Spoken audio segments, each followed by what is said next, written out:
Hi guys, welcome to Chatline. It's your girl Taya Nicole. Hello. Hi, we're here with someone, and we're in a different space, but we're not going to talk about that, okay? We're here with Miss Nikki. Hello. How are you doing today? I'm wonderful. How are you doing today? I'm doing so good. I'm so excited. Thank you so much. I'm excited too. Yeah, this is so nice. This is very professional. It is really professional. Very professional. The okay. background looks. Right? We've got lights, guys. We've got all types of cute little I know, things. it's very sexy in here. That's what we like. This is Chatline. Chatline is very sexy. A lot of people have been asking questions what Chatline is. Chatline is sexy, honey. Chatline is about sex, love, relationships. I do not... Did you ever watch Loveline? No, what's with that? Dr. Drew? Maybe. That was from... So I'm 40. Okay. So... You look amazing. Thank you. We look the same age. You look younger than me. I had genetics. Oh, it's the sacrificial baby I eat every year. Just one. Just one? I eat two. Yeah, I eat two. That's good. I like that. But Loveline was on MTV, and it was Dr. Drew and that guy. He was a comedian. Dr. Drew. Yeah, he's like gray hair. Yeah, pop psychologist. Yeah. And people would call in and tell their like wild love relationship stories. I love that. You guys should call me. Yeah, and like really weird sex questions. Yeah, it was fun. I love that. Yeah, I've got really weird sex answers. Yeah. Maybe we can have a conversation about that too. Okay. But today's conversation is about motherhood. And we're not just talking regular motherhood, because there is no such thing as regular motherhood. I want you guys to understand that there is a spectrum of mothers. There is a spectrum of what motherhood is, and this is why we are speaking. This is our topic today. I personally have not gotten the opportunity to be very transparent about my personal life or my personal situations because I just was not comfortable. But with this podcast and with this topic, I'm very comfortable now. I am a single mom. I'm a single mom to a little boy. He is 3 and he will be 4 in June. He's adorable. He's so adorable. He's a character. He's got like a huge little black little thing right now on his lip because he fell onto the floor.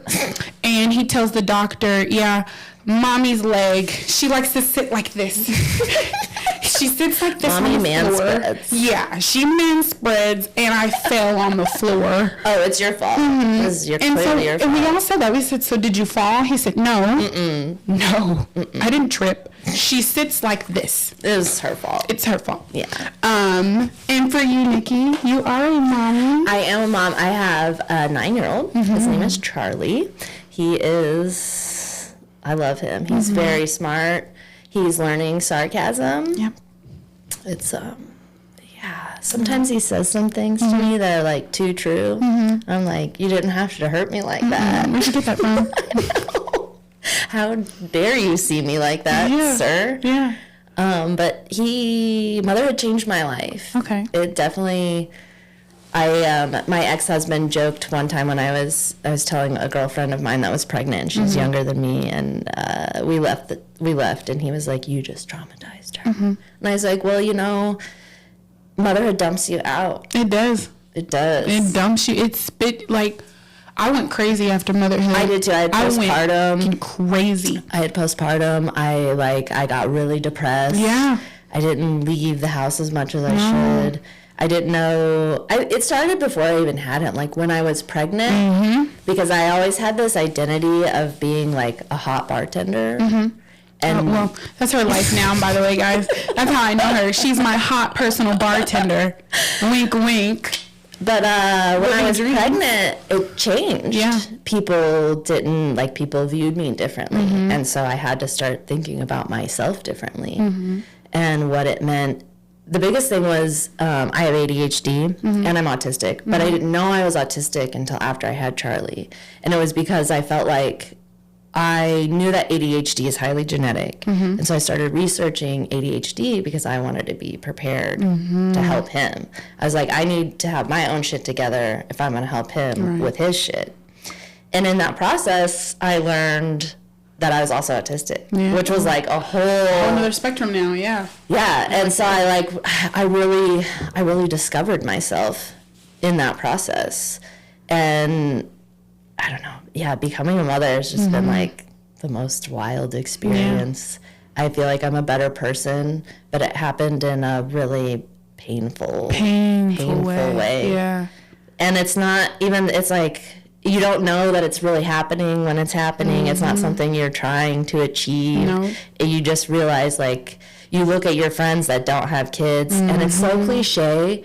And I don't want to judge them. I don't think that their life is any less or different or whatever, but you just can tell that they don't have the same understanding. Yes, and it affects, for me personally, it affected how I looked at them. Yeah. It was like, you're not hearing me. You don't understand what I go through. You don't understand how I feel. Yeah. I don't understand how I feel. Right. I don't know. I'm trying to tell you that I need help, and they don't know how to help you. They don't even think you need help. No. You've got this pretty little baby. What could be wrong? Right. And it's like, it's not just about the baby, though. No, I it's not. don't feel like, oh, this is a pretty little baby. No, I feel like I'm going to ruin this kid's life, and I have no clue why did you give this to me? What am I supposed to do with this? That's how it felt. I know when I left the hospital, I remember being like, oh, you guys are just going to let me. You're going to let me take him? I don't. Just go. I just go now. No one's going to go with me. Yeah. I'm on my own. And that's what I think that people that don't have children don't understand. It's like the ultimate responsibility of keeping a human alive. Yeah, yeah. And not just keeping them alive, but teaching them how to be a functioning member of society so that they don't create problems for other people. Motherhood taught me that life ends. I did not. I knew about death, like I understood death, but for some reason, it was like when I had a kid, when I had a baby, I really understood, like, oh, this can end in any second, in any moment. My child was in the NICU for a couple weeks after I had him. Yeah. And I think that, like, that fear, very quick, it was like, oh, I can't take you home because something's wrong. They don't know what's wrong.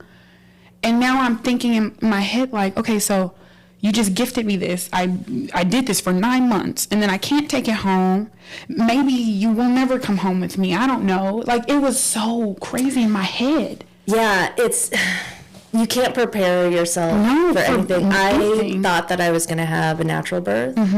I had a midwife. I was going to have a water birth. Yeah. And then at the last minute, I got preeclampsia. My blood pressure got high, and they were like, "You have to go to the hospital and have your baby there." And then I got there, and I didn't think that I would get an epidural. And they were like, "Your blood pressure is high, so we really want you to get an epidural because if you manage the pain, it'll help keep your blood pressure down." And so I got the epidural.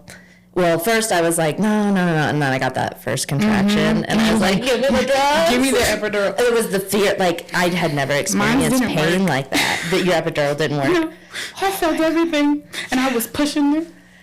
So they gave me the epidural, and they were like, my contractions stopped. Well, they had to induce me too.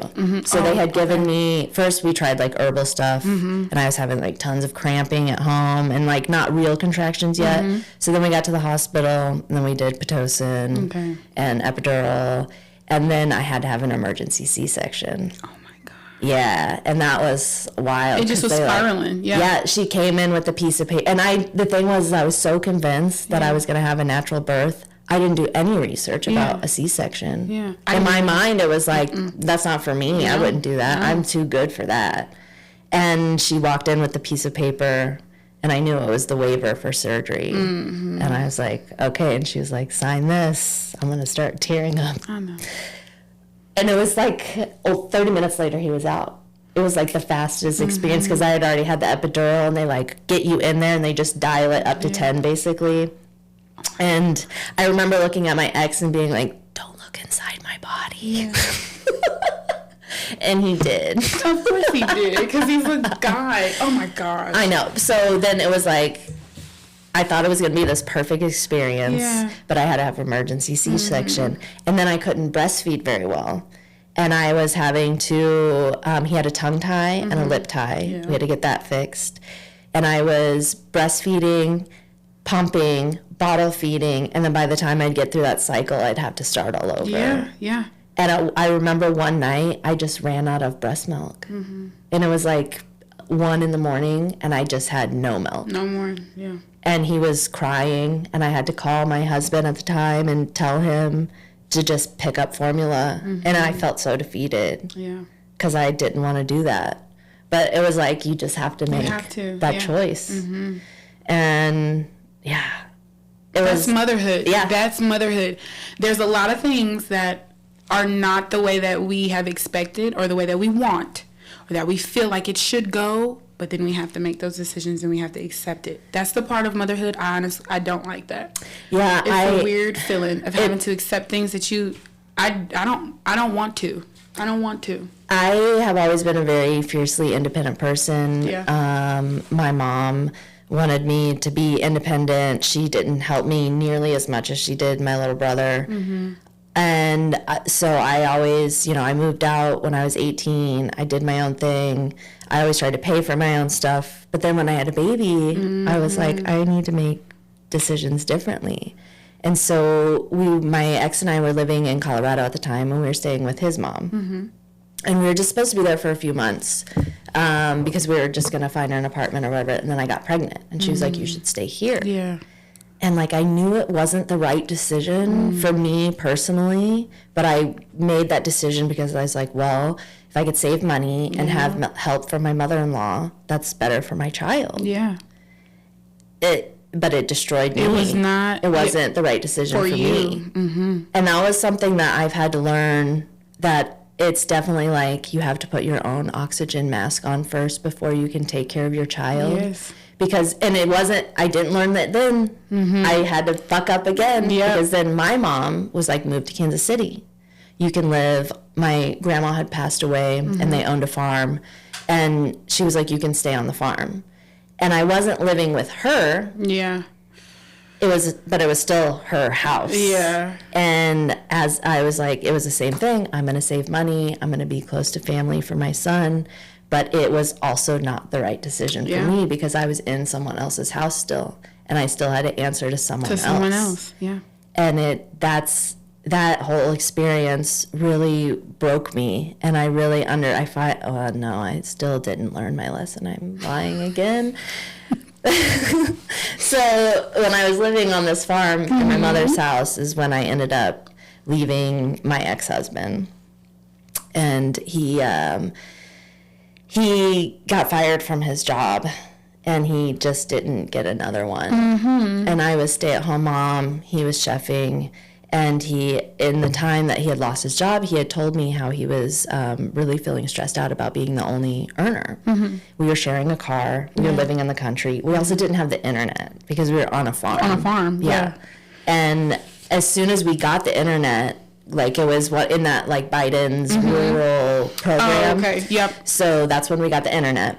And within days of having the internet, I got an internet job because I was like, I can do this from home. I can start getting some money. We can get our other car fixed up. And he still didn't get a job. And then it got to the point where I remember looking at him and saying, if I get a second job before you get a first job, a one job, I'm done. Yeah. And I did that. Yeah. I got a second job and I left. Yeah. But I moved into my friend's house. And it was exactly what I needed. Yeah. I needed to be there, but once again, I was in someone else's fucking house. Yeah, it's not yours. No. And it was fun, though. She was also going through divorce, and she has a 10-year-old and a 6-year-old. And so we had this, like, really bohemian, weird circus house for a while. Yeah. Screwman. I don't want you. Yeah, we actually, when the boys weren't home, we called it the Pussy Palace because her younger sister lived there, too. So it was, like, 3 grown women, and then sometimes all of our boys were there at the same time, and it was fun. It was fun, and I think it was important for my son to like be around other little boys while we were going through this really weird, sad time. But at the end of it, I was still in someone else's house. And it wasn't until I just recently, I've only been in my new apartment for a few weeks, but it was like every time I turned my own key, I was like, oh, it feels good. Because I got my son his own room and his own stuff. And it it was like, oh, I have to be myself in order to be a mom. Yeah. But so in this process of like figuring out where I'm living, where he's living, the house was really chaotic, and it was affecting his sleep, and it was affecting his behavior at school.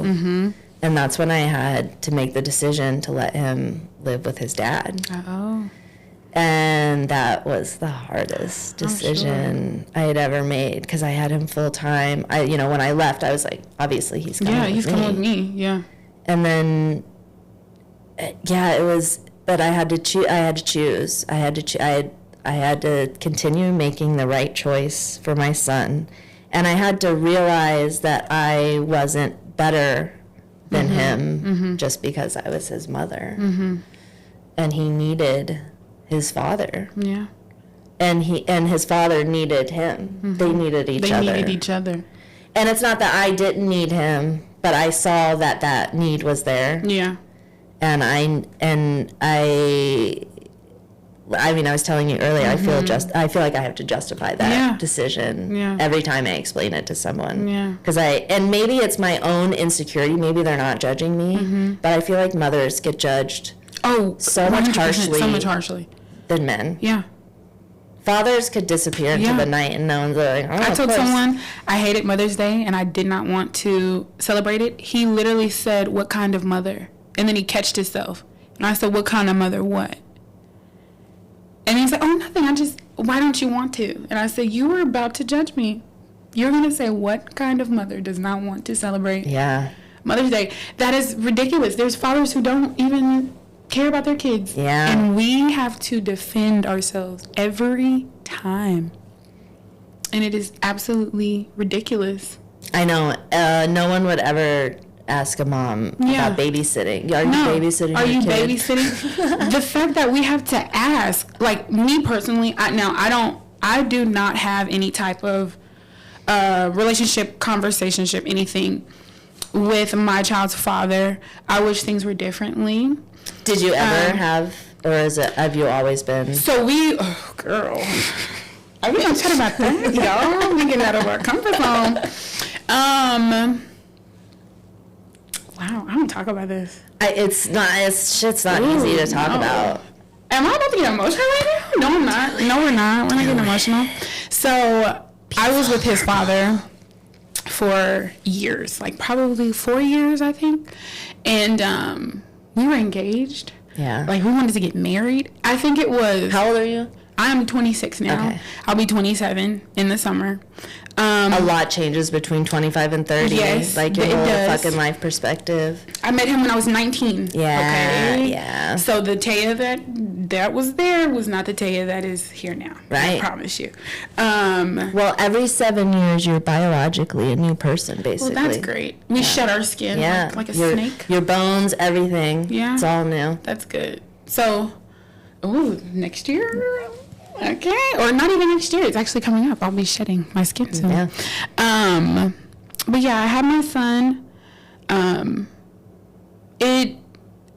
When I say I went crazy, I think I don't know if I had postpartum. No one ever asked me if I had postpartum, and a part of that actually makes me hate the people I was around. No one. I don't understand why none of them asked me. No one said, "Hey, do you need to go to a therapist? Are you okay?" Like.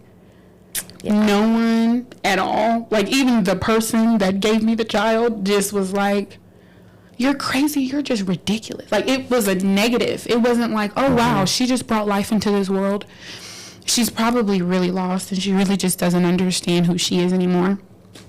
But it was like, no, it was like, I don't know. It just went crazy. Well, unfortunately, there is some truth to that stereotype of women being hormonal and emotional and not being able to make decisions. Yes. But I feel like that stereotype has turned it's been weaponized against women. For sure. And men are unwilling to see how out of control our hormones can make us feel.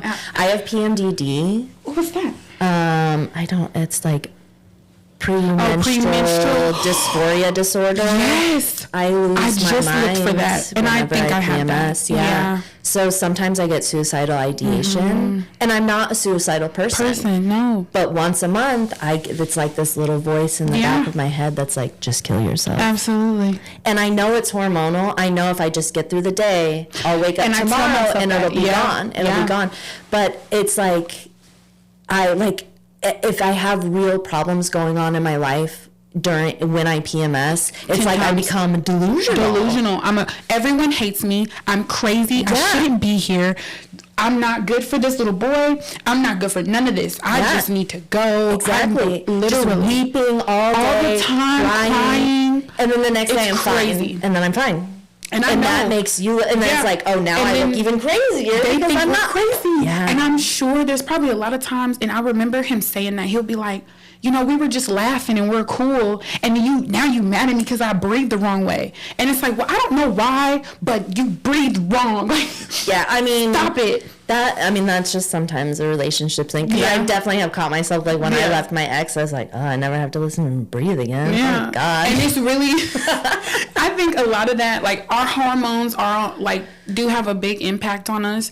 And I don't think guys take that into account at all. Yeah. Like, I don't think they take that into account at all. Yeah, because they see, like they act like we don't know it's happening. Yeah. Like, I know I feel like this, and I know it's not right, and I don't want to feel like this, but I also know I'm not going to feel like this in a day. If you could just give me some time, give me a second, please. Right. And I'm willing to be accountable for what, like, I don't think... I was not accountable at the time. No. Like, I think I was starting to be accountable when I had Eli.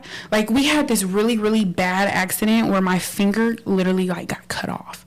And, like, they had to, like, sew it and put it all back. Like, it was a really big thing. Yeah. That was my first accountability. Like, for me, that's the only time that I think where it was like, wow, I didn't have to try to push through that door. Right. I didn't have to, like, I could have said, I don't care what you say. I could have walked away. And I do think a lot of it had to do with because I became a mom. Mm-hmm. So it was like, I was going through hormonal changes, but then I was also understanding that the way that I was living my life was not okay. And I needed Eli to see different. That's the first time I said his name. I wasn't supposed to do that. But anyways, that's when I was starting to realize that, like, what I'm going through is not okay. And then when that finally ended, I think for him, it was like, okay, I'm going to find someone better. Like, I feel like he just automatically, it made no sense to me. It was just like, huh? Like, what do you mean? So I think that was, like, maybe my first real heartbreak because I didn't think it would happen. Like, I don't know where in my head I thought having a kid with someone would...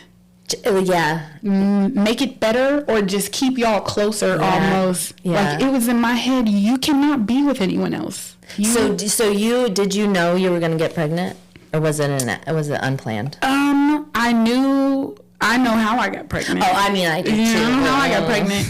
I remember the exact So moment. I know exactly why I got pregnant. I remember finding out that I was pregnant. I was not happy.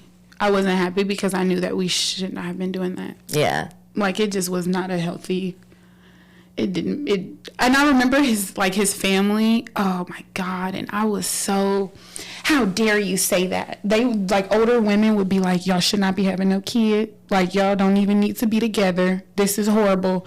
And I would be so, like... They would say that before you told anyone you were pregnant? Yeah. Like, I remember they would make comments all the time about our relationship and how... toxic it really was, and then they found out we had to have a baby. Do you think it was justified what they were saying? And you didn't want to hear it? So I think it was justified, but I also that doesn't mean it right that they should have said it. Yeah, I think that they enabled him to become who he was. I think that a lot of men or young boys in certain families, if they're highly female families, like a lot of females, they love on those boys. They almost don't do any type of wrong almost. Yeah. Now, I don't know if that was the case in his particular situation. Like, I don't really know where the where was, but so you feel like they maybe made you the enemy? Oh, for sure. Yeah. I felt that way. Yeah. And it may not be true. Maybe it was me making myself the enemy, because I do know that I have a tendency to bounce off my personal feelings for myself. Oh, yeah. And I'll mirror that for someone else. Oh, yeah, you hate me. You don't like me. And it's like, nah, girl, I probably just don't like myself. And I'm putting that on you. You didn't even say that. So, yeah, I do that too a lot. Yeah. And a lot of self-doubt. Mm-hmm. And so then it's like when someone says something, you know, I'll automatically take it as like a negative. But I wish in that relationship I didn't. Yeah. Like, I wish I would have been like, okay, either we need to go to therapy or... I don't know. I suggested therapy. Yeah. And he didn't want to do it. No. And then after I left, and then after I left, it was like he wanted to... Everything, they become better. Yeah. Oh, look at you now, you got a job. Wow. Like, okay. You're paying bills. Right. So was he there when your son was born? He was. Yeah, he was there. It was good for like a little bit, but he was not going to be the father that I wanted for my child. Yeah. I knew that. I know that now. I know that, but I also know that that is his father, and I would like it to be, hey, it's really not any of my business anymore. Right. I've made that. I have cried. I have bawled. I have made that decision within myself to accept it for what it is. Well, there is an interesting thought process with that, because you have to like realize that your child is autonomous, and they're allowed to have relationships, even if you don't want them to be in that. Like, I had to cut my mother off when I left her house. I cut her out, and it was an experience that actually brought my ex and I a little bit closer together. And I mean, like, not in a reconciliation way, but I was able to let go a lot of my anger towards him because we had this other thing that we were having to deal with. Yeah. And I had to cut her out of my life because she was causing me problems. She has untreated bipolar disorder. She got diagnosed and told the psychologist, no thank you, basically. Oh. I'm just going to make this everyone else's problem. I'll figure it out. Yeah. She said she'd manage it through diet and exercise. Okay. Yeah. I'm like, I don't think that's how bipolar works, but okay. But I realized that it wasn't right for me to necessarily cut her and my son's relationship off. And there are times where I think that she could be saying wild shit about me to him. Oh, honey. But I also can't raise him in a vacuum. No. And you know what? Okay, so I am an African-American black woman. I hope you can see that, okay? And I say that because there have been news some to me. I'm weird questions. There's just been some weird questions about that, so that's why I said that. So in my particular culture, I come from a single-parent home, a single-mom home. The reasoning for it was because of what she was afraid of what I would hear without her knowledge. Right. Now, she says this to me, like even my mom. I love my mom. We're not ragging on moms here at all. I'm not ragging on my mom, and I know Nikki's not ragging on hers. But we're talking about... I can. She can. She might. But she would say, like, oh, you would come home and you would make these comments about me, or you would say like, oh, you weren't hanging out with your dad and things of that nature, so it was like, you need to cut it. And she would say it to me now like, well, you know that he's not seeing his dad in particular. He may be with another family member, or he's doing something else, or he says something bad about you to him. You need to cut it. And it's like, I can't help that. I can't help. One, because I am not going to sit here and say that I paint his dad in rainbow and in daisies. I say stuff too. Yeah. Even if it just comes off just from the dome, like. So do you think that there's something in like black culture that says that the women need to control the narrative? Hello. Yeah, I definitely think so. Yeah. Because a lot of it, and I remember like even when I was younger, even now, I have this itch of like, well, you're not going to say or do, you should do it this way. It needs to be this way. This is the right way. This is the proper way. And it's like, yeah, but there is no right or wrong way, honey. Yeah, that was there is not. Like, I had to give up that control when I decided to let my son live with his father, because I knew that there are a lot of times, I mean, a lot of our problems were we didn't agree on parenting. Yeah. And I didn't always like the father that he was. Yeah. But like you said, he's his father. That's the bed that I made, and I have to lay in it.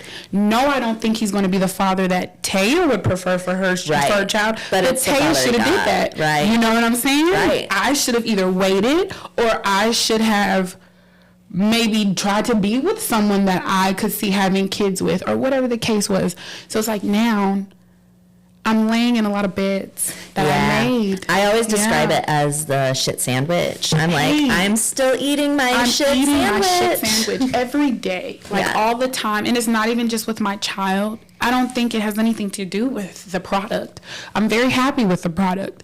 It's just that you start to see similarities. You start to see the essence of your ex, and you're just like, you just start to realize that you don't get to control the relationship, and you don't get to and of course I'm protective of my son. I'm never gonna let him be abused by his father.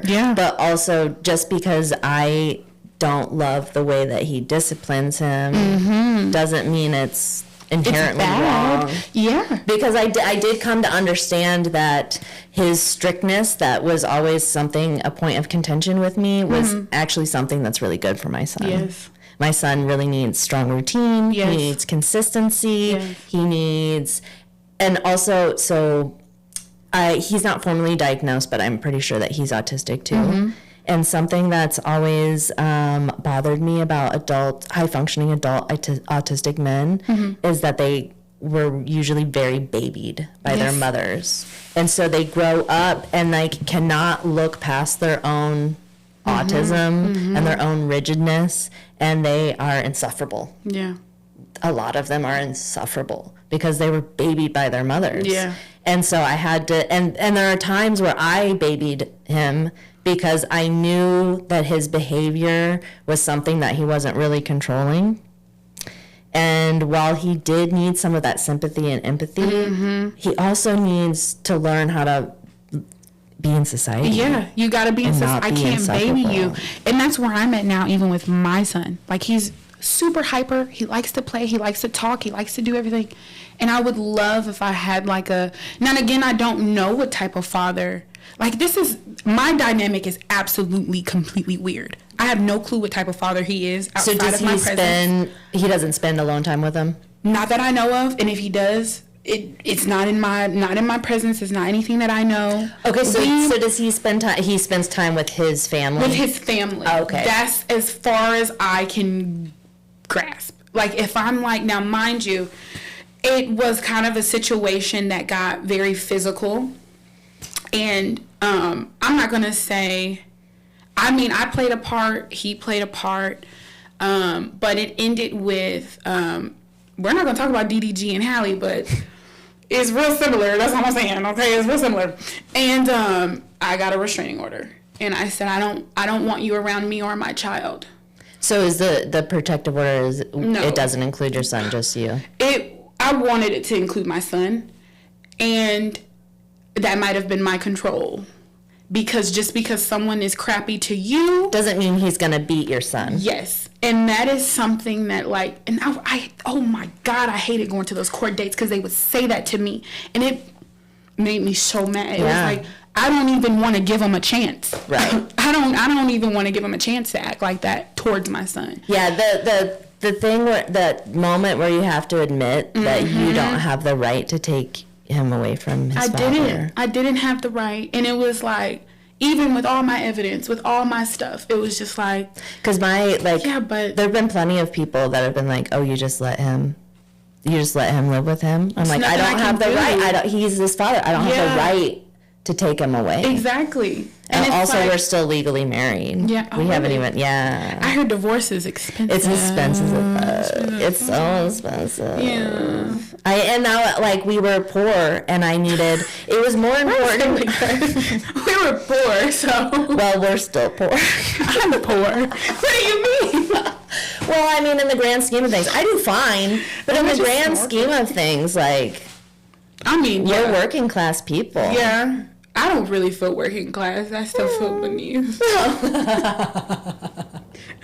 Oh, did you think I was going to say above? Oh.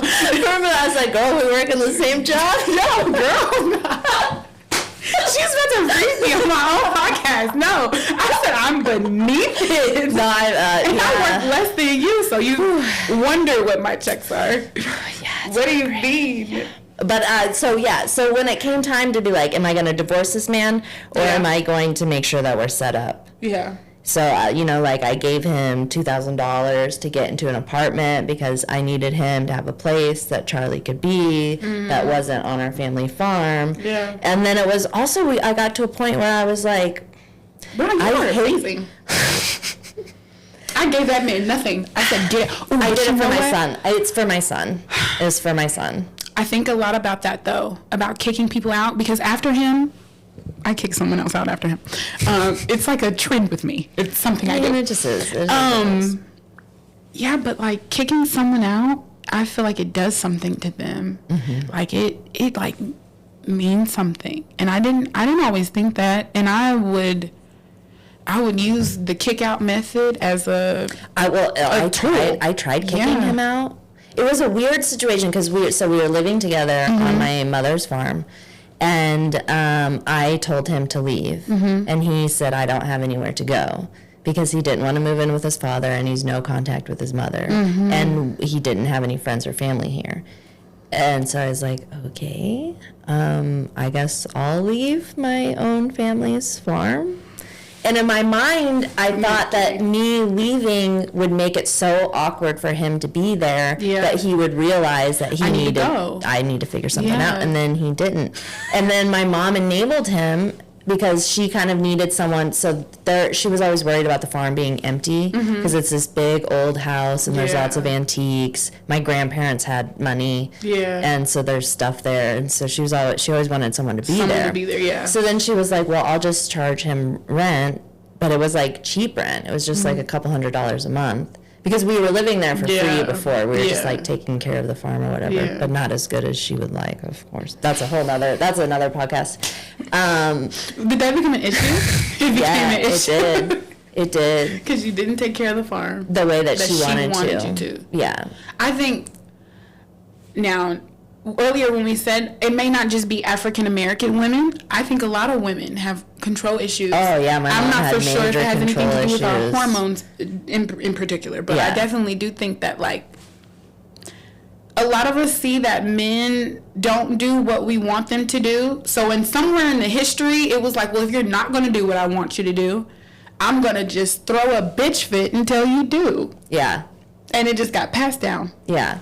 Yeah, I was definitely throwing a fit. And then I just left. So then I thought he would leave, and he didn't. Yeah. And then my mom started freaking out. And then that's when I was like, it doesn't matter. Like, it kind of goes back to that thing where we were talking about how people without children don't understand the decisions that we have to make as mothers. Yeah. Because oftentimes when I tell people that I gave my ex all this money to get his own place, they're like, you're crazy. Yeah, yeah. And I'm like, but it's like I had to look at the situation. I had to step back and look and be like, okay, this sucks, this sucks, this sucks. And the only way to solve this is to just use the resources that we have together to figure it out.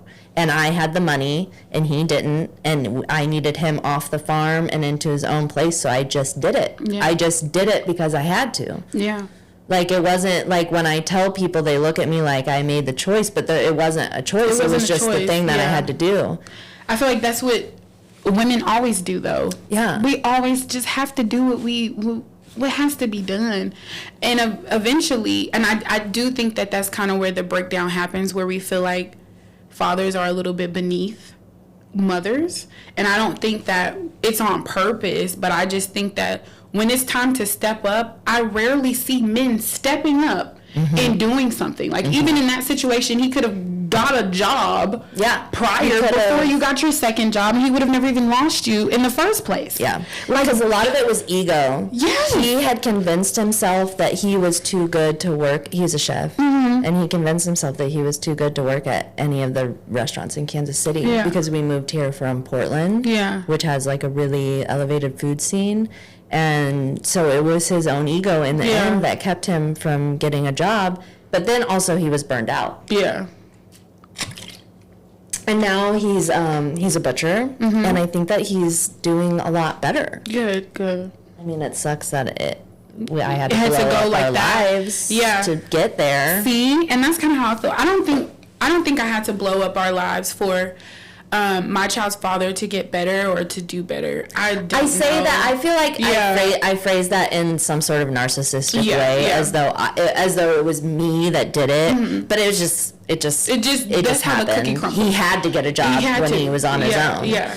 So I don't want to necessarily contribute it. I hate doing that. Like, oh, you're just good because I left you. Yeah. It just happened the way that it happened. But I do think that him getting this like butcher job and getting out of the restaurant scene has been good. I think that things are moving like in a positive direction. Us not being together. I mean, I don't know what his perspective is. He could probably be he could still be in love with me and hating the fact that this is all happening. I don't know. And that you're okay with it. Yeah. That probably doesn't. I think that hits, and I don't think men like to be honest about that. No. They do not like to be honest about the bitterness that they hold. A lot of people say the baby moms, the baby mothers. Of course, you're not a baby mom because you're married. But is it a little hard messing with other people or dating because you're technically still married? Well, or do you feel it at all? To me, like there's no reconciliation. Okay. It's like in paper alone. Okay. It's a matter of I don't have $5,000 to drop on a divorce right now. Yeah. But I have felt that I think that it is time to do that. Okay. Because I think that he needs the closure more than I do. Mm-hmm. But I did have a boyfriend for a little bit. Wow. It was like a weird self-sabotage boyfriend. He looked like my ex-husband, but like taller and grosser. He was Nikki. I know. It was like, I dated the guy at work that not our job. It was a different job. Okay, I was going to say, wink, wink, who is it? It was a different job, and it was like nobody really liked him, and it was kind of gross. I actually, like, he broke up with me, but right before he broke up with me, I remember being like grossed out by how his apartment smelled. Yeah. And it would get in my hair, and I could smell his apartment in my hair, and I was like, what am I doing? But I think it was like a weird rebound self-sabotage thing. Yeah. But he didn't have a child, and he didn't want kids. And that was an eye-opener for me. And I realized that I could not do that anymore. I thought, so the friend that I moved in with, she's a force. She is a force. And she's very much, her mindset on relationships is very different than mine. I wouldn't describe her as polyamorous, but she's also able to just like have sexual, like this is a person that I'm just having sex with. Okay. And she can detach herself from that in a way that I have never been able to achieve. I can't either. If it's only one time. I can't even. I can't keep doing it. One time, and it better not be that good. I haven't had casual sex in a long time. I used to have a lot of casual sex in my 20s, like before I settled down. Yeah. But I find now that as older, I don't want to have that energy exchange with someone because it is a lot. It is a lot. It is a lot. You carry it for days. Yeah. For weeks, and let's not get a soul tie. Oh. If you. I'm in the process of getting out of soul tie right now, and I think they texted me. Yeah. And, like, they were so sweet, though. It's such a sweetheart. But I'm like, you're not about to wheel me back in there. You're not going to wheel me back in there, no. Yeah, that shit's fucking hard. But so my friend encouraged me. She was like, you know what? It's fine. You can compartmentalize. Yeah. You don't have to talk about your son. You can make that separate. Yeah. That can be like your own. You're not just a mom. You're not just a mom. Right. And I was like, yeah, that makes sense. I'm not just a mom. I should honor these other parts of myself. Yes. And I can be fun, and I can have this time where, I'm figuring things out. And this is right when I didn't have my son full time anymore. So now I had all this weird free time. I didn't know what to I didn't know what to fucking do with myself. Yeah. So it was like I got this boyfriend, and he didn't have a kid, and I found that the more I got comfortable and the more I talked about him, the more it pushed him away. Mm-hmm. And there was this time one of his friends came and visited. And she reminded him of this time a few years ago when he had dated a single mother before. Mm-hmm. And I think she was different than I was. She did not compartmentalize right away, and so it was a lot. It was too much for him, and he didn't like that. And he told his friends that he didn't ever want to date a single mother again. Which is fair. He can do that. That's a decision that he can make, but he did it because again. of you. Yeah. Yeah. Okay. And so then he ended up breaking up with me. And he, in the breakup, he was like, "It's not about your son. It's not about you." And I was like, "Okay." I think I did get with someone right after, and I fell in love with someone so bad. I just fell so much in love. He actually went to school. That's why I can't dad. have casual sex, because I fall in love. I fall in love too fast. Yeah, me but too. They had like history with each other. Oh. And yeah. It was not on purpose. It was not on purpose. I have no clue. Oh, I do know how they went to school together. So they like went to high school together. So that's how they knew each other. And I don't know if maybe that aided in the anger, because it was like fights. With you and your ex, or with you and the current? Not even the current. I'm not really for sure if it pushed us closer together. Yeah. Like maybe the ego got in the way. Like, yeah, I got your mama. I'm up here with your kid. I'm taking pictures with your kid. And then it just like, I think he started to realize that it was a responsibility, and it was like, oh, you're like stepping in like a stepfather role. And then we ended up moving to another apartment, and then it just got like weird. Yeah. I think it was just too much, and he couldn't handle it. When I first started dating though, I kind of kept everything separate. Yeah. That's how I thought about it in my head. Like, you don't need to know I'm a mom. You don't need to know I have a kid. That's my friend encouraged me to be that way. Yeah, and I am still single, and now I'm not doing that anymore. Yeah, I am single also. I'm not doing that. I think it's divorced dads for me only now. Really? I think because it's like a specific wound. Yeah. It's a very specific wound. And then I feel like the guys who don't have children, like, I don't really know how they look at single moms. Like, don't get on Reddit and ask that, because they fucking hate us. Really? Oh, yeah. You know what? No. This guy said to me, he said, you picked wrong, and now you want me to clean up your mess. Yep. I said, they have all created this echo chamber where they all tell themselves that we need them to raise our children, and they don't want to be stuck raising someone else's genetics. It's like straight fucking incel behavior. But I googled, I got on Reddit. I Reddit. And I read so many hateful things that all these men. And granted, Reddit is obviously a certain slice of pie. Yeah, it's not everyone. But they don't like single women. Most men don't want anything to do with single mothers. Or single women, single mothers. Single fathers that I see, though, it's real easy for them to, like, get in a relationship and be in there for years and be good and be whatever. Like, in my personal, like, that's what is in my case, my brother's going to have a family. Like, he's great. He's living on the hall on a beautiful life. But for a single mom, it feels like it is so hard. It is. To find someone to take you serious. Like, one, you're not even going to see my kid that much. I don't know why you think you're raising him. We'll never live together, buddy. Right. I'll have a whole boyfriend that lives across the state before I'll ever live with a man again in my life. So, yeah, I don't understand that. Why do you think that we want you to raise... I want you to be my daddy. That's what I want. I need a spanking. I need a spanking, Papa.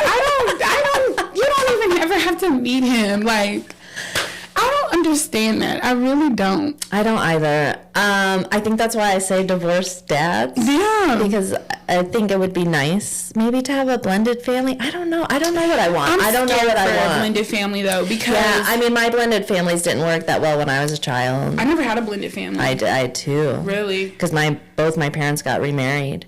So I had stepsisters and brothers on both sides. My child is technically, like...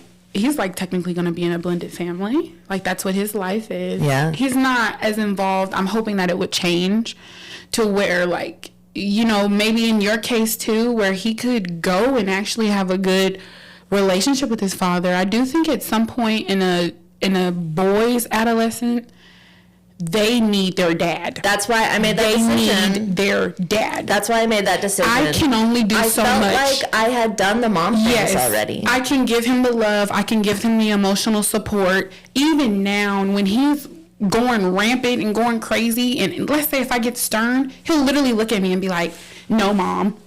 Sit down, Mom. Like, you're just, girl. And I'm like, no, I'm your mom. Yeah. I'm on it. And it's like, it's not the same as if like a father and a man is like getting on them and telling them and teaching them how to be men and how to like how to use their dicks. I don't have a dick. I don't know how you use that thing. Yeah. Oh, I hate when he has to go pee. I'm like, control it. Speaking of, I don't know if you got your son circumcised or not, but that was something that like plagued me when I was pregnant. I remember looking at someone and being like, there's a penis inside of me right now that I have to decide what it's gonna look like. What it's gonna look like, yeah. I didn't get my son circumcised. Oh, you didn't? No, and the irony of that is he has redundant foreskin. Oh.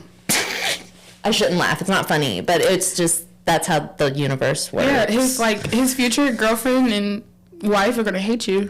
Well, the doctor said that as long as he can pull his foreskin all the way back, it's fine. Okay. But she said that there was a chance that he would have to get circumcised anyway. Later, if it doesn't retract.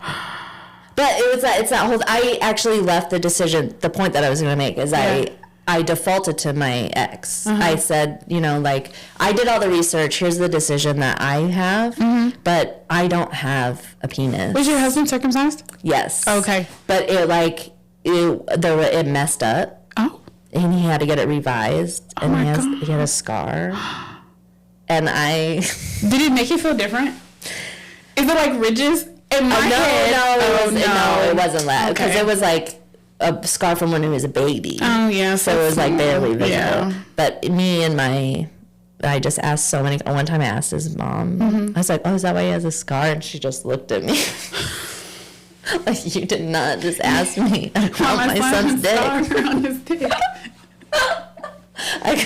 As soon as it left my lips, I was like, why? I hated being pregnant because I feel like people knew I was having sex. Yeah, right. Look at me now. Next episode is going to be about dick. Yeah, I love it. I'll be for that. Yeah, there for that one too. All dicks. I don't do uncircumcised dicks though. I was like, so I defaulted to him. I was like, I think that it should ultimately be your decision because you have a penis and you understand more than I do. We didn't get him circumcised. I've never been with a man that hasn't been circumcised though. I haven't either because I looked at it and said, "Put it up." Did you know that's it's like it's essentially like the clitoris, like that's where all the nerve endings are. So that was another part of the reason too, because I was like, who am I to cut off that skin that could ultimately give you more pleasure as an adult? Which is just looking out for him. You looking out. Yeah. You looking out for your baby. I get it. I get it. Son, you should have good orgasms I'm too. looking out for you, bro. Like, you gonna enjoy yourself. Like, what you mean? No, I get it. But it is the most... First off... so I haven't... This was one experience. He was an amazing person. He's like a fucking doctor. Like, he had money. He was great. It covered the whole thing. Like, it runs off of there. And you have to pull it back. And it had, like, a smell. Oh, then that's like just personal hygiene. Weird. But he acted like it hurt. Like, it hurt him to pull it. Maybe he had redundant foreskin. Oh, maybe. Maybe he needed to go back in. Because it technically doesn't... I think for a lot of guys... Like, it does go over it, but it doesn't go... It was like out, like a sweater. That's how, and if it hurts when he said it hurts so bad. He was like, it hurts. And I'm like, well, how am I supposed to do anything with it? Also, like, does he not masturbate? Like, what? I don't know, but I was almost throwing up. And not in a good way, because if you know that. I like to throw up a little bit, okay? But it wasn't a good way. It wasn't a good throw up. It was like a... Well, okay, so that's something that I have to like get on my son about is hygiene. Yeah. Oh, because of it. Because that was her whole point is he should be able to retract his foreskin all the way without pain because you have to be able to clean in there. Yeah. So he wasn't, that was personal hygiene. He was a doctor. It was very weird. Literally an anesthesiologist, a whole doctor. Oh, I'm getting a little too personal. Well, but the thing... I'm getting too personal. Yeah. So on chat line, as a disclaimer, before we go any further, as I'm getting very personal about fathers. Allegedly, guys. Allegedly. On chat line, we do not say names. We don't put a face to a name or anything like that other than the people that are here, okay? Yeah, because they can't speak for themselves. Exactly. They cannot speak for themselves. They can't disagree with us or tell us or anything. They can't agree or disagree.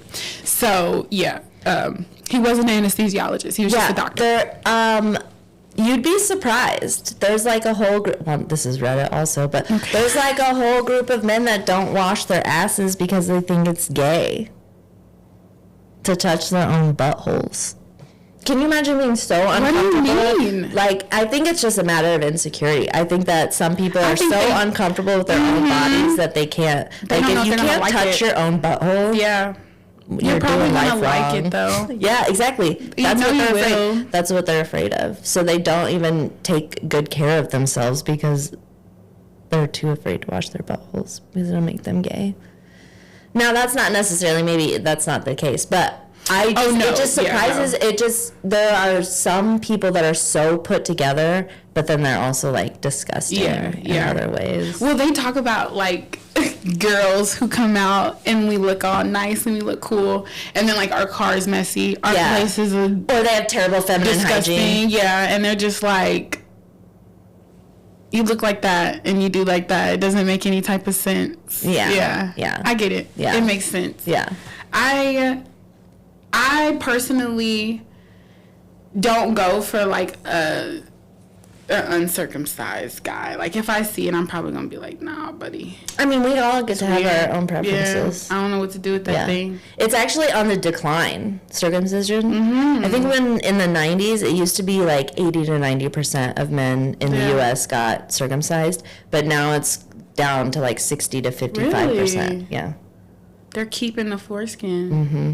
When I was doing my research, I learned that the whole reason circumcision became trendy in a non-religious practice is because there was one kid in the Victorian era, like 1800s. Mm-hmm. He was septic, and they performed a circumcision, and then he was not septic anymore. Like he had an infection and cleared up, and so then they were convinced that it was more hygienic to circumcise, but it's not. It's only, it doesn't even matter. As long as it's you're like 1 to 2. It's like less than 2% of uncircumcised men get more urinary tracts than. What? Yeah, it's like negligible. Wow. Well, see, that's what I was thinking. Like, if you, it's just personal hygiene. Yeah, if you have the extra skin, would you be more prone to UTIs or STDs, things of that nature? Only if you don't wash yourself. Yeah, like it sits in there. But it's like, think about women. All women's labias all look different. Yeah, and we all have to take care of ourselves differently. That makes sense. You know what I mean? It's kind of like the same thing. Yeah, exactly.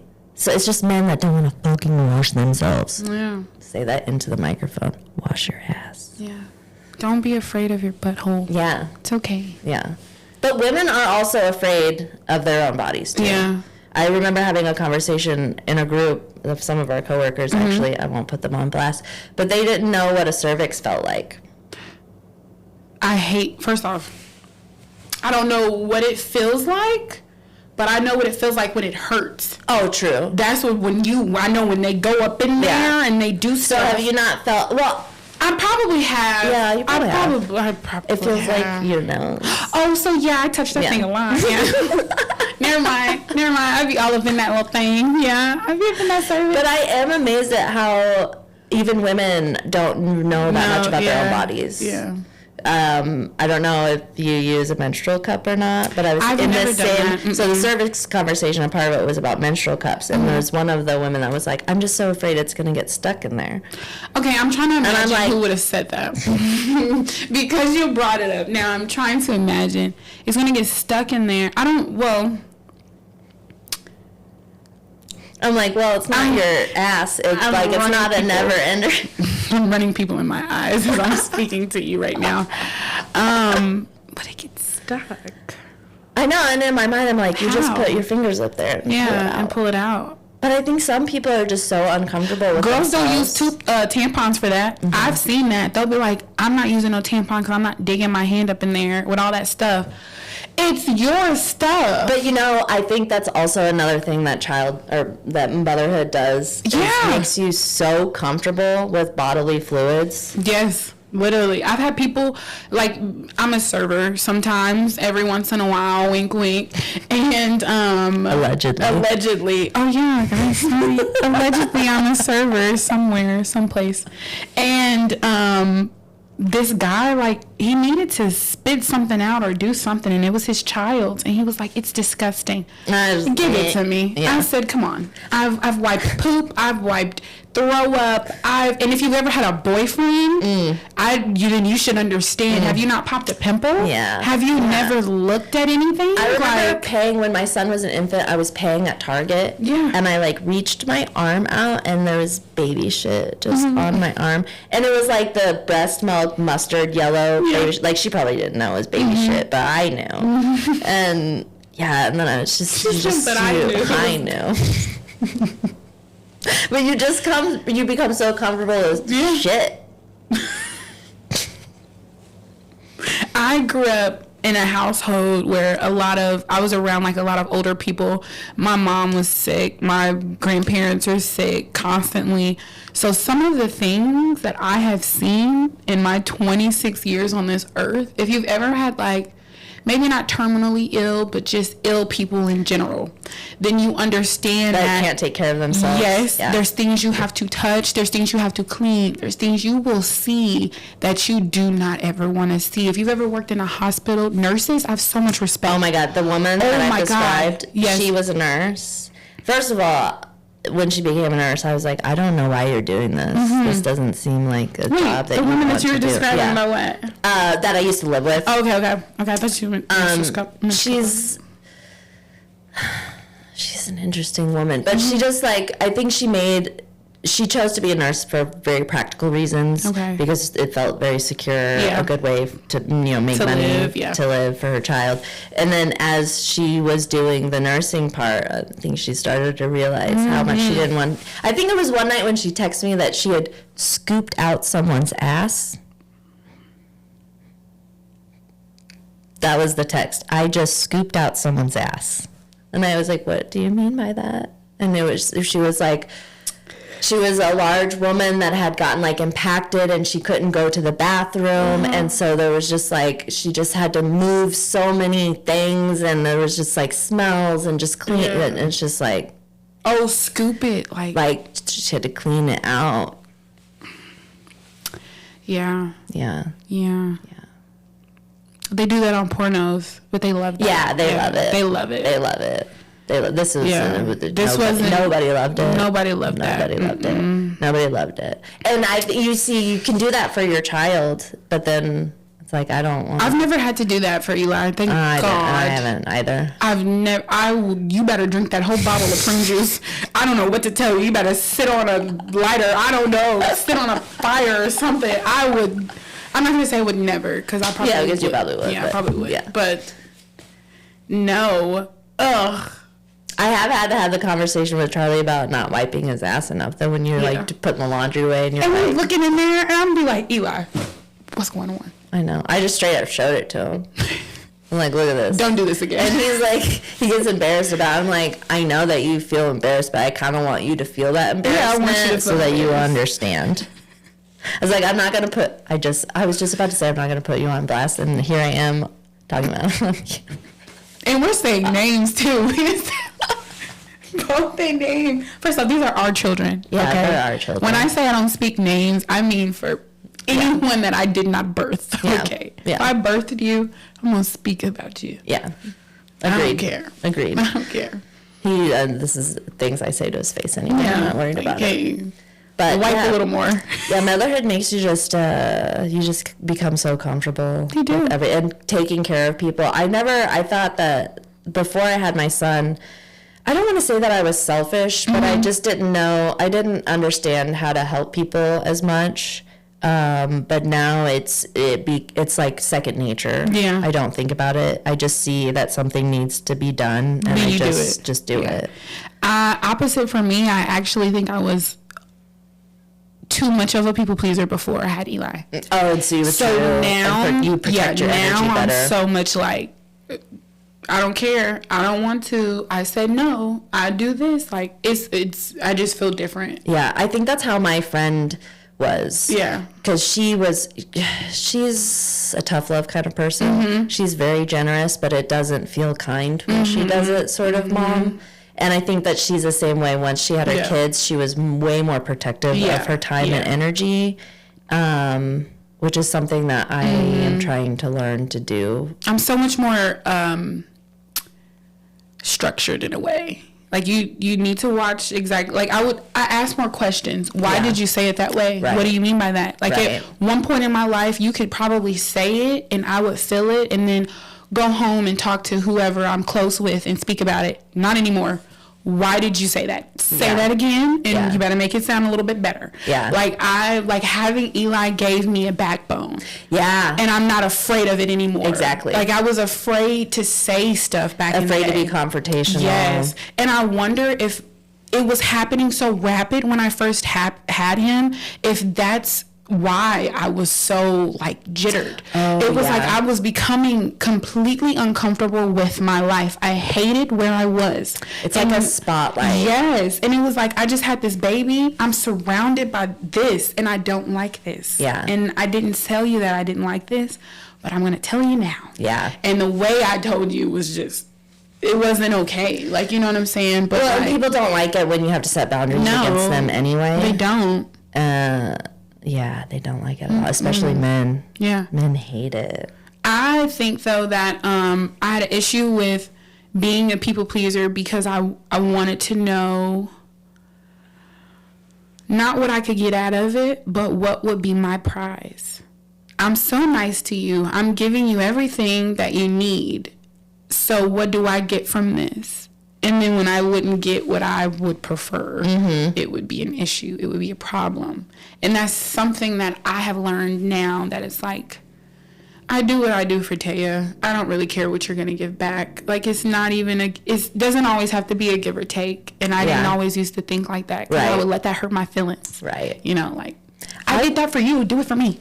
Yeah. Like learning unconditional love versus conditional love. For sure. I still struggle with that one. Yeah. Because they're definitely like, I am able to give without thinking that I'm getting something in return, but there does come a point where there has to be some sort of you know, that word that I can't say right now. You have to receive something out of this. Yes. In some way in order to continue. Okay, there was a point that I was going to make about this. I don't know. I lost it. We lost it. We'll find it. Oh, I'm a people pleaser, I think, because I am autistic, and I didn't know I was autistic until I was an adult. And so I always felt very alien, and I always felt that I needed to do what other people needed in order to fit in. Yes. Oh my God, the fit in, Lord. I'm an only child. The only child syndrome of not fitting in has affected me horribly. Yeah. Horribly. And I'm not surprised that I am now 26 and I don't really have friends. I'm not surprised about that because, one, I don't think... This is what I'm saying. I think that I was people-pleasing for the wrong reasons. I was people-pleasing to have people in my life. Yeah. I don't really know if I like these people. Yeah. I don't know if I was to go back, never meet those people again, never meet Eli's dad, right? And if I was to meet him today... Would you even give him the time of day? Probably wouldn't even be able to speak to me. Yeah. And it's not even like a ego thing. It's literal, like... It's just truth. It's just life. I was comfortable in spots because of my own mental issues, my own self-hate, my own, you know what I'm saying, things that I was going through. I was finding connections, trauma bonds, and leaning on those people for that emotional love, that emotional feeling. But if I met you today, I probably wouldn't have anything to have a conversation, like any way to connect with you. And it's hard for me to even think like that, to be like, I've grown in ways that I did not think were possible. Yeah, I didn't even think I would even become that person to think like that, or to say like, oh, the things that I've done before were wrong. I was wrong. I don't think I've ever felt that way. Yeah, ever. Because it's you suddenly, because you don't want that for your son. Yeah, like it just changed. It was just like, okay, we really got to sit and look in the mirror. Yeah,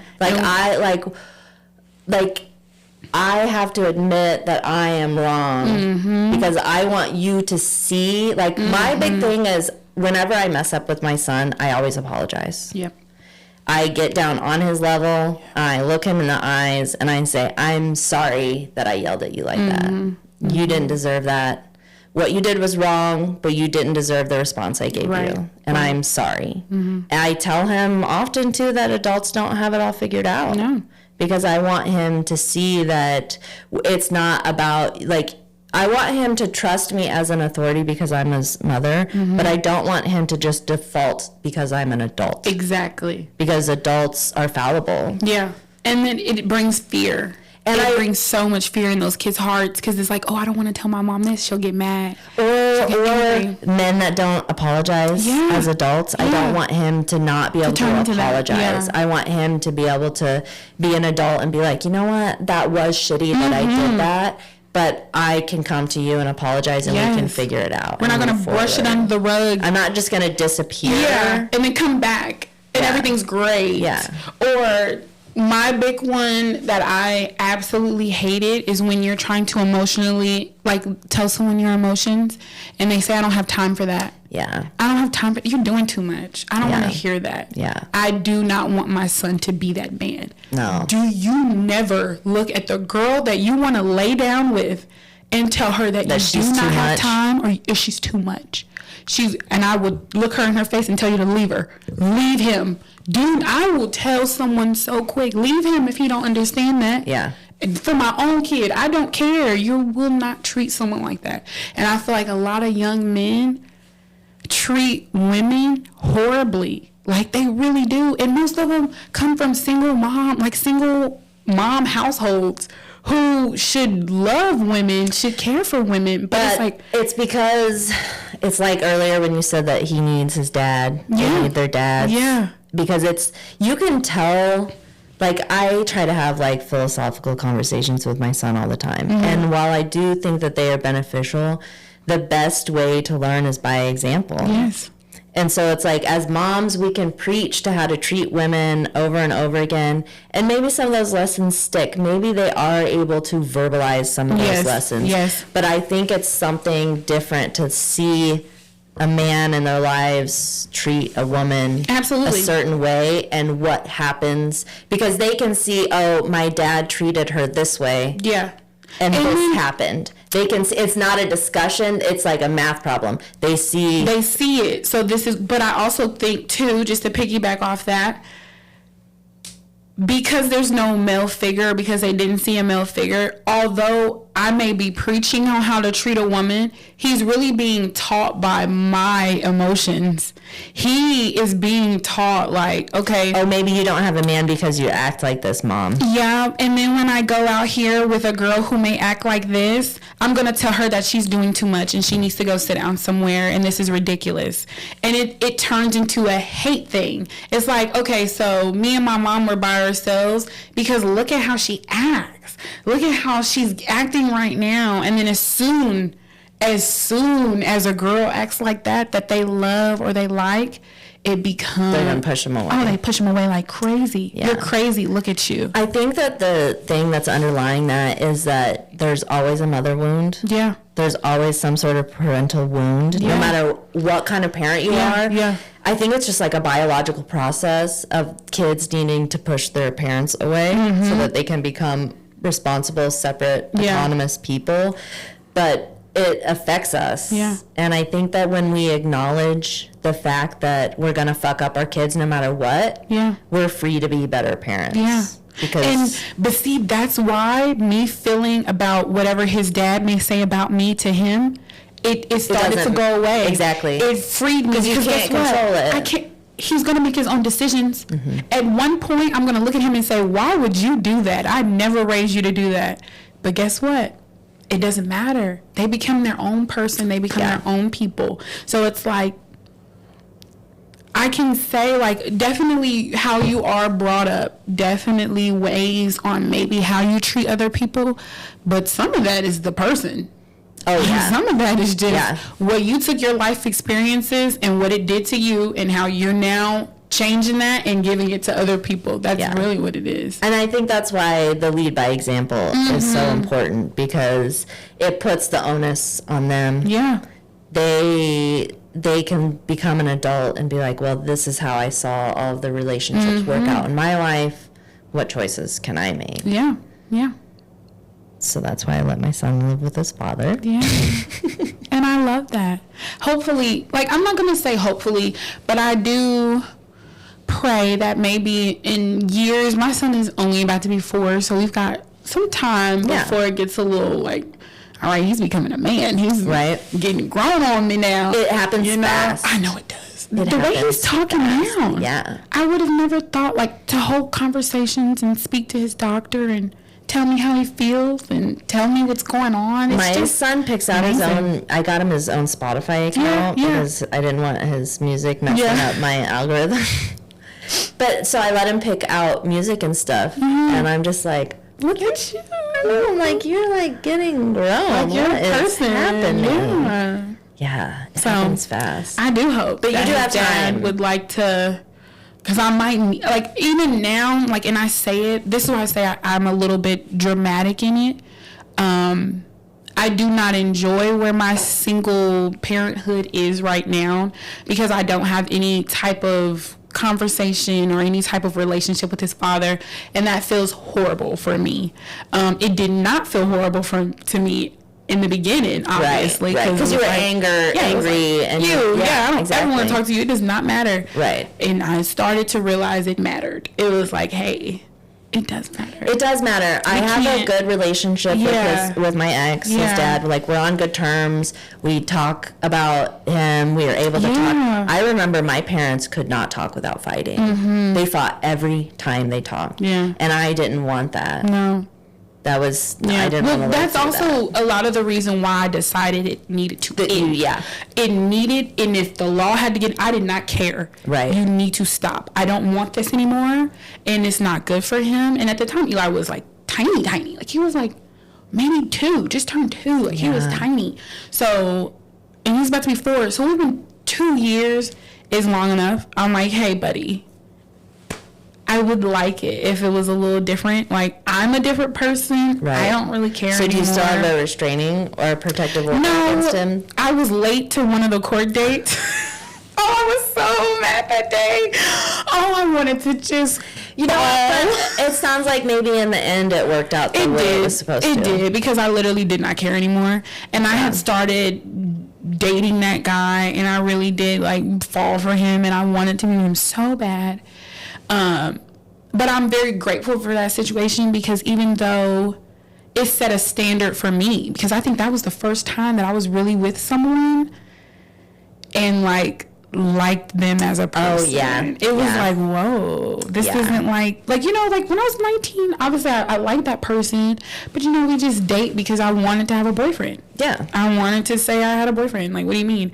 And we were toxic as hell, and we probably were not in love. It's probably not what that was. Right. But Eli did get to see what a good man is, what a good man should do for a young lady and things like that. So I hope he can see that more often, happen a little bit more. But I'm not rushing anything, because I don't even know if I want to be with one person anymore.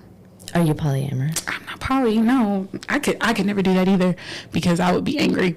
I just think, I would be so mad. Why are you kissing him or kissing her? I don't care. I've been thinking about it. I'm so mad. I've been thinking about, I don't think that, I don't know if I'm polyamorous, but I've just been thinking more about what relationships look like. Yes. Because I'm like, okay, I've had 2 failed long-term relationships. Maybe I need to think about things differently. Yeah. I don't know. Yeah. I don't know what the answer is And yet, that's how I feel but I about am this. trying to like open my mind Yeah. more because I am a very like singular one person. I don't know. I don't want to be, and I've been saying this, like, even with, I've made a goal. I was like, this summer, I'm going to get a boyfriend. I want a boyfriend. Like, I'm tired of just coasting by, having a little bit of fun, whatever. But as we're nearing more to the summer, and even with me talking to just one person, it makes me still feel uncomfortable because it's like, I don't know if I'm ready for that. Yeah. I don't know. Like, I would like to try again and do it the right way, but I don't know if I enjoy being single a little too much. I don't know if I like being single or not. So when I moved in with my friend, we basically had a platonic life partnership. Yeah. So it was almost like I had jumped from one relationship to another. And we weren't like sexually involved or anything, but we were such good friends and we lived together that we were like life partners practically. We did all of our shit together. You know, our kids are together. And so this is the first time that I'm really feeling the singleness. And you've only been in your apartment for a few weeks. Yeah. So Yeah. I don't know, when I was able to be by because I had never lived alone. I had just started living alone in the apartment I'm in now after he left. So that was like in September, October. So it's been like maybe 6 months, 7 months of me being on my own.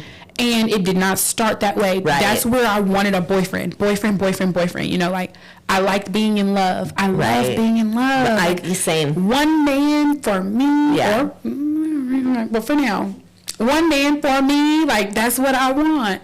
But now I'm like, I enjoy living alone. I'm like, the more I get my apartment, like, I'm making choices, I'm doing this, and I'm like, okay, well, maybe I... Right? And then, like, when one person, like, you may ask you on a little date or whatever, and it's cool, but then, like, you get to go hang out with someone else, or you get to talk to someone else and have a little vibe with them without... Now, mind you, I think that is normal dating. I don't think that there's anything wrong with that. But maybe I could just date a little longer. I wasn't doing it right. I don't date. I just started. I haven't, I don't You don't know. go out, like, and go places with people? No. Okay. I mean, I go out with friends and stuff sometimes, but no, I haven't, like, I'm not on any dating sites. Okay. I haven't. No apps, no nothing. Now, I don't think dating, I'm starting to think that dating apps are not dating apps. It has nothing to do with dating. No, I think it's just hooks. Yeah, hookups for sure. But my ex, we worked together. Okay. And we just kind of like started fucking, and then we got married. Yeah. Well, we got pregnant first, but yeah, so it wasn't like a date. We weren't really like dating. How did you get married because you found out you were pregnant? Okay. We did because apparently getting pregnant is not a life-changing event, but getting married is a life-changing event. Yeah. As far as insurance is concerned. Yeah. So I couldn't get insurance because I got pregnant, but I could get insurance because I got married. Oh. Yeah. Yeah. That's amazing. That makes no sense. Yeah, so we got married because I was pregnant. Yeah. I don't know. Yeah. It happened faster than I would have liked. I got out of a 7-year relationship. I moved to Portland. I grew up here. I moved to Portland with my first long-term partner. We broke up. And then I hooked up with one of my coworkers. And then I hooked up with my other coworker, who happened to be my ex-husband.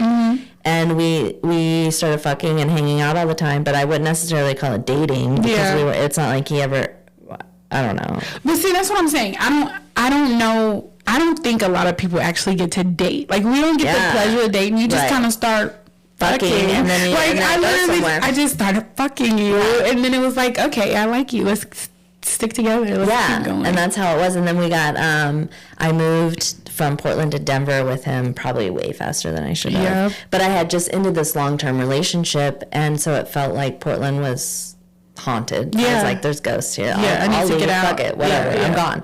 And then as soon as we got there, I got pregnant within like weeks. Oops.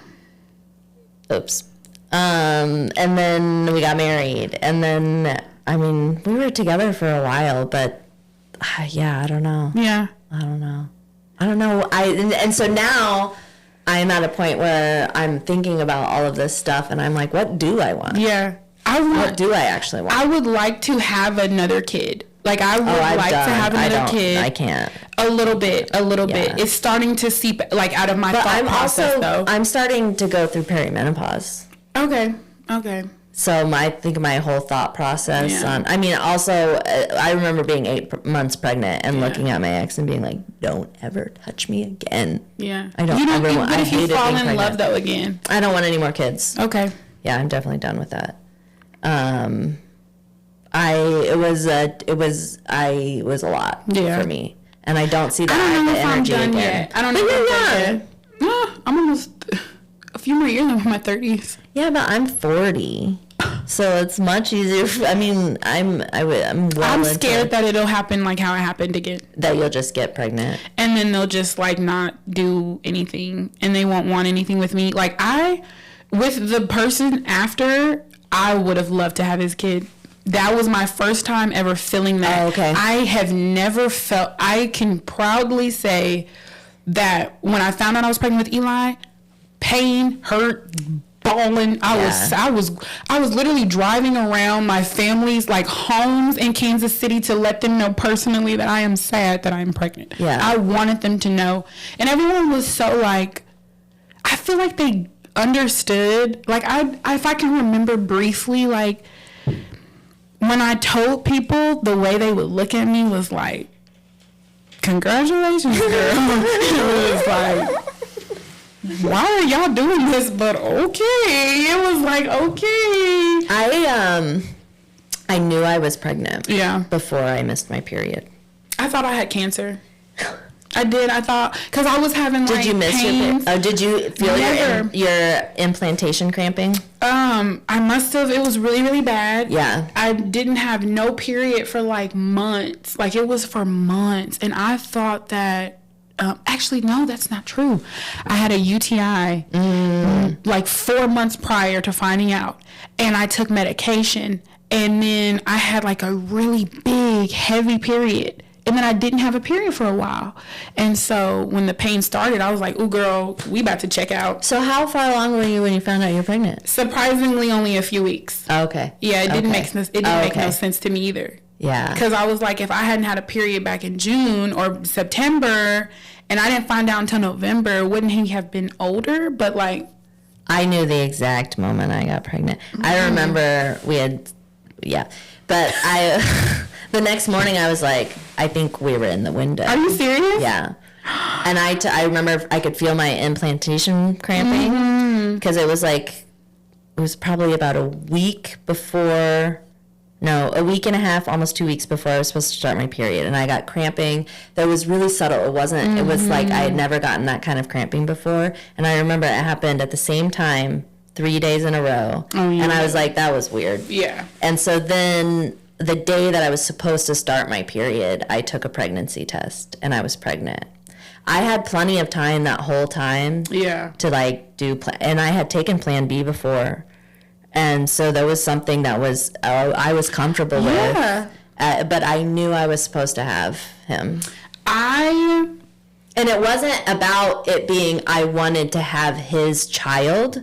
But when I knew I was pregnant and had the opportunity to not be pregnant and it not be a big deal, I shouldn't say it like that, but you know what I mean. Yeah. I didn't take it. You didn't take it. And then when I took the pregnancy test and it said pregnant, I was not surprised at all, and it felt like it was the thing that I was supposed to do, but not in a joyful, excited way. Yeah. It was just like, this is it. My pregnancy tests were all negative. Every time I took it, it was all negative. See, my mom warned me about that because she had the same thing. She doesn't produce enough of that hormone for the pregnancy test to work. The HG levels. Yeah. Because there was some other time that I had gotten a false pregnancy test, and she's like, well, it doesn't matter. Get a blood test. Yeah. But it was loud. I remember it was loud. And then I took some. My sense of humor, I posted my pregnancy announcement, I just posted my pregnancy test on Instagram. Yeah. And I was like, Happy 2015. Oh my gosh. I didn't take pictures of a pregnancy test. I did not announce. Like, I also texted it to him. He was at work. Oh, okay. And then we worked together. What did you say? I just texted him a picture of the pregnancy test. And then I went to work later, and he was like, "You're having a baby."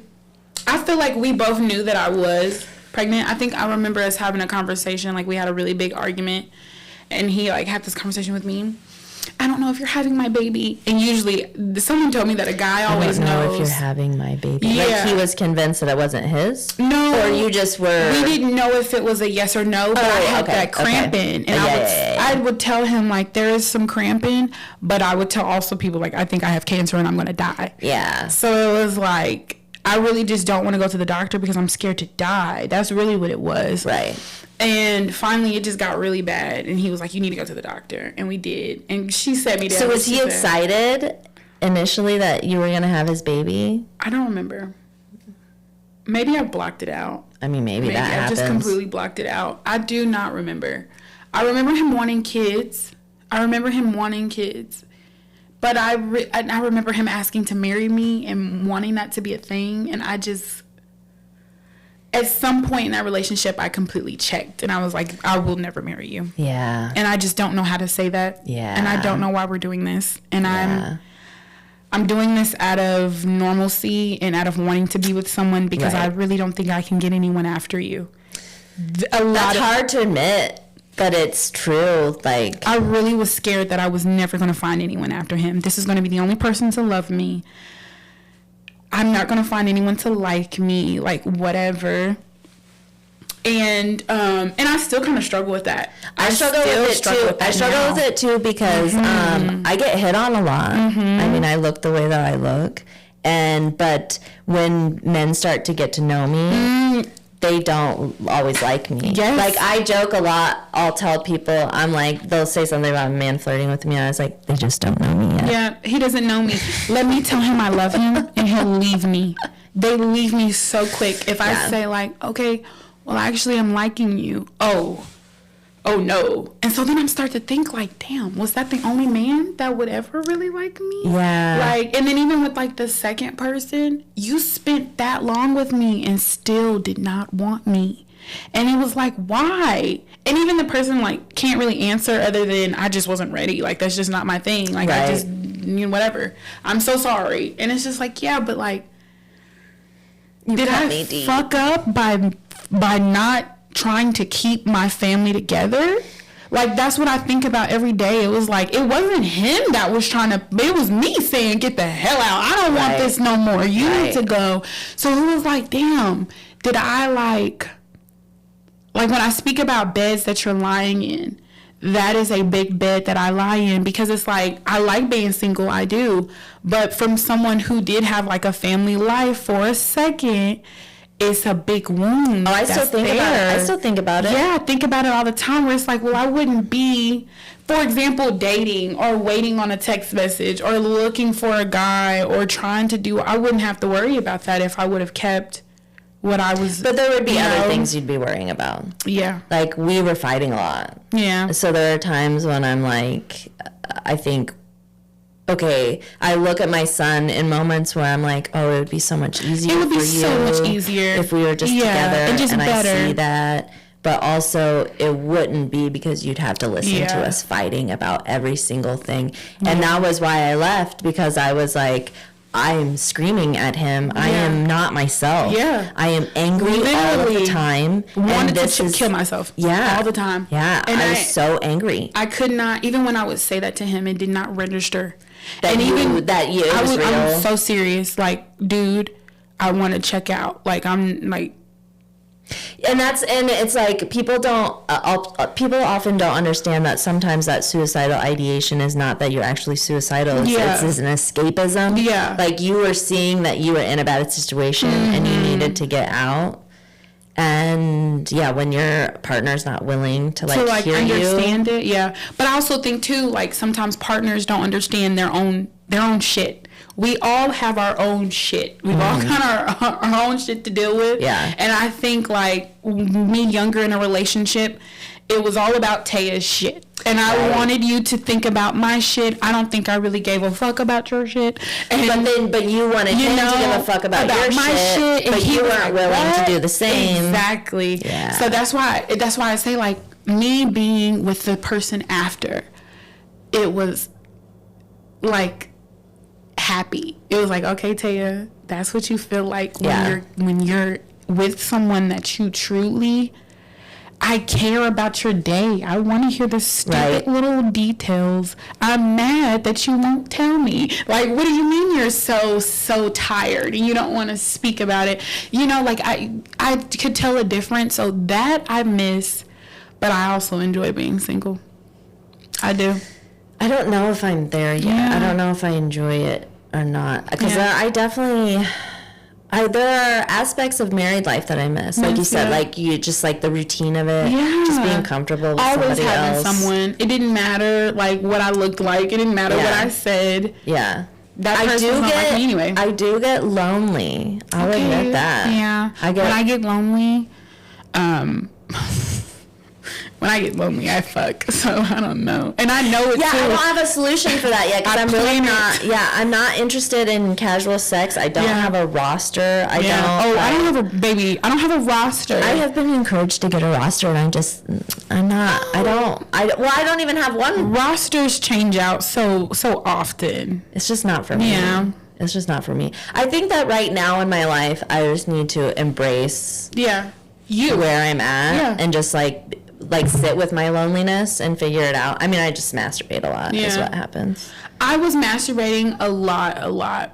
Like it was getting really bad. Like, especially if... Do you get... Okay, so I have noticed this new really thing. Bad. No, so my perimenopause, PMS, that my cycle has turned into, it goes like this.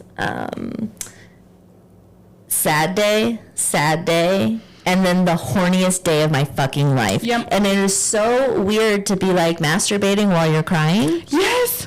I'm talking about 3 or 4 times in a day. Oh yeah, I think there was like a few months ago I masturbated like 10 times over the course of 2 days, and I was like, I'm depraved. What is wrong with me? I would sneak into the bathroom. I'm like, I just have to do this. I just need to do this real quick. Like, I feel like a teenage boy. Yeah, exactly. I feel like I'm going through some sort of like second puberty right now because I'm just like, why? I was crying about nothing yesterday, and now all I can think about is touching myself. What is wrong with me? For the last week, I had been just crying. And I don't know if it was leading up to Mother's Day. I don't know what it was. But I had literally just been masturbating and crying. I was late to work the other day because I was crying, and I told one of my fellow coworkers that I had to masturbate my way out of the sadness. Yeah. And she just looked at me and I was like, I don't know, man. Estrogen. I would literally wild. Stop to go home real quick, like take him to school or something. Stop to go home, and then I have to be at work. So I'm like, what am I doing for 30 minutes? I wonder if people like neighbors are like, damn, she's always driving back home for like 30 minutes at a time. Got things to take care of. I got things to take care of. Okay, yeah. You know, and like for me now, though, I don't offer sex. Like, I don't ask for dick. Like, I don't know where the ego came from, but I don't ask for dick. I don't care. If it's offered to me and if I want it, then I'll let you know. Yeah. But no, if I can't get taken care of, then I'm going to take care of myself. Oh, yeah. And I do it way better. Yeah, exactly. I do it way better. Yeah. Like, but there is definitely something about physical contact with another person. But I get mad if you don't do it right. Yeah. So that's why, like, with the person currently, the first time was right. Like, I'm talking about, it was too right, though. I'm all night, not a break. I went to sleep and woke up and wanted it again. And I was like, this is great, but we got to chill. So for me, I need to know what can make you come fast. Not in a super fast way, because I want you to care about me. You need a balance. Yeah, just a good balance. But like a quickie. I need to know when you nut. You cannot, if you're an all-nighter, you need to say that. Say like, hey, I'm going to take 6 hours to nut. So then when I fucked him again, right, I was silent. And then he nutted fast.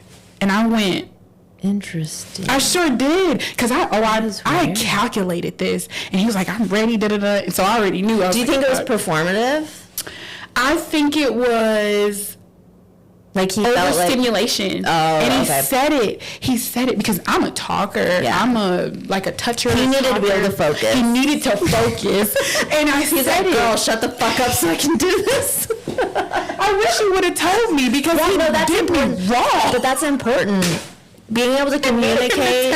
Being able to communicate about what you need in sex. It was too long the first time. Yeah. It was too long. And in my head, not to honk my own horn, but I know what I'm working with. And I was like, it shouldn't take this long. This shit. The bad rebound boyfriend that I had, worst sex of my life. Really? Worst sex of my life. How long were you with him? Just a couple months. Oh. Did it ever get better? No. Dang. No. Low key, my rebound guy was very well endowed. Yeah. But the sex was like... Not. He probably didn't ever try hard because he had a big dick. Exactly. And I like to say that. If you have a big dick, it does not mean that it automatically feels good. You're stabbing me and you're doing nothing. Like, that's not... They don't want to... Half of them, though, have the hugest ego. They don't want to kiss. Mm-mm. They don't want to be affectionate. I don't want to touch... I don't have to do that. And it's like, actually, you do. You do. You do. You do. Sorry. Like, I've had multiple orgasms with men with significantly smaller dicks. Absolutely. The longest night was not even like a huge man. He was literally just like average. It was just average, and I enjoyed myself. That's what I'm saying. I enjoyed myself. I'm not complaining for an all night. Right. I'm not complaining, but I'm saying that, like, if you get a little overstimulated, you need to tell her so she can shut the fuck up for a second so you can come. I know.